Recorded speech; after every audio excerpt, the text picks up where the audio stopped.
Struggling to get enough protein? Well, you're not alone. I receive this question a lot. Today, I heard from Heather, who said she's struggling to meet her protein goals, and she said it's even hard to meet half of her protein goals. So let's dive into this because it actually gets to be fun, easy, and delicious. It may not happen overnight. So you certainly don't want to be forcing yourself to eat anything. That doesn't sound like, that's not good.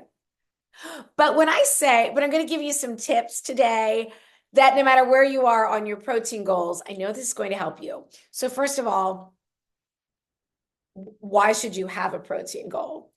Because if you are, well, you don't have to, but if you're looking to lose weight while improving or at least maintaining your lean body composition, protein is essential, especially as we're getting older because our bodies need the protein, the amino acids found in protein from real food to build and maintain muscle, to activate muscle protein synthesis. When we're younger, our hormones kind of do some of that work. So since most of the people that come to me are looking to lose weight while staying healthy, toned, like tone is muscle. So protein is also going to, when you're getting plenty of protein, is going to greatly reduce cravings. You're going to have steadier energy instead of those sugar highs and lows, better mental clarity, so many benefits. So then what are protein goals? Well, I would encourage everyone to be aiming for at least 30 grams of protein per meal from real food. That is what's necessary to activate muscle protein synthesis. And if you're really wanting to get your body, be in the best shape of your life, which is always my goal, I would encourage you to be aiming for 1 gram of protein per pound of ideal body weight.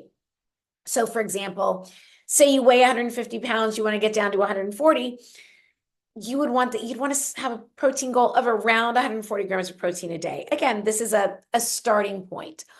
If you're already at your ideal weight and you just want to feel amazing, get rid of the cravings, build muscle, again, whatever, if you're at your ideal weight is 140 and you're at 140, then that would be your protein goal, 140 grams of protein per day from real food, always looking for at least 30 grams per meal. So, Heather, when I say prioritize protein and produce, which I've been saying for I don't know how many years now, notice how I put the protein first. Build your meals around high quality protein dense foods.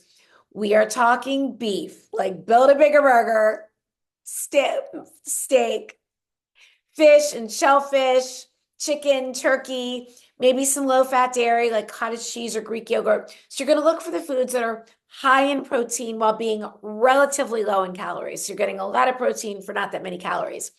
Um, and this is coming from somebody who was a vegetarian, sometimes vegan for over 30 years. So I respect everybody's dietary choices.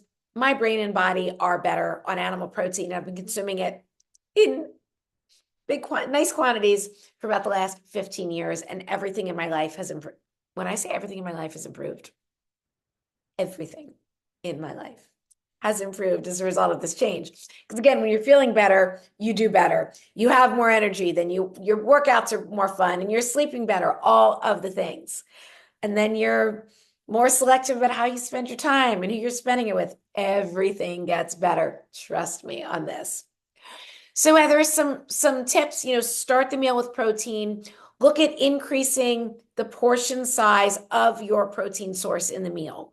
Rather than a 4-ounce burger, maybe try for a 6-ounce.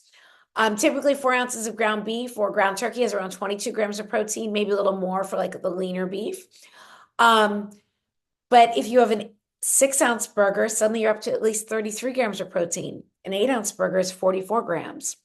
And 8 ounces might seem like a lot at first, but I'm sure you could make it up to 6 and gradually build your way up. And then what happens is you consume the protein first and you want less of the bulky stuff. I'm not saying don't eat your veggies.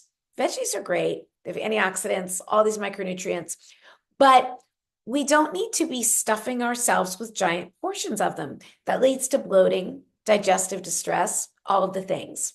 So Some ideas, a lot of people say, oh, Elizabeth, I'm having eggs for breakfast. I'm getting my protein. Well, 2 eggs is only 12 grams of protein.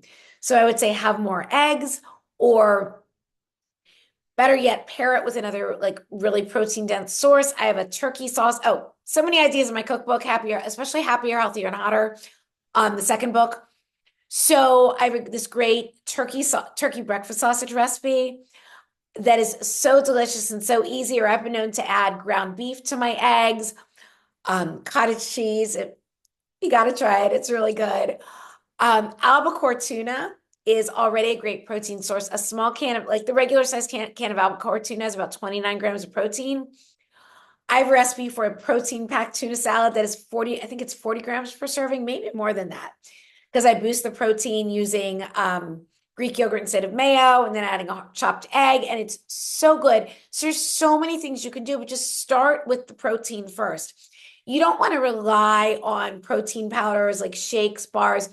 I'm not saying they're bad, but so many times that stuff is so highly processed. So I really like to get your protein from real food as much as possible.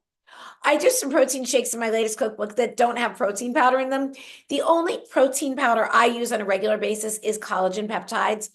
And that's because I'm not making my own bone broth. Like I know how to, and I've done it. It's just not something I normally do.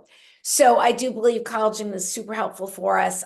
Keeps the skin firm, hair and nails strong, great for your connective tissues.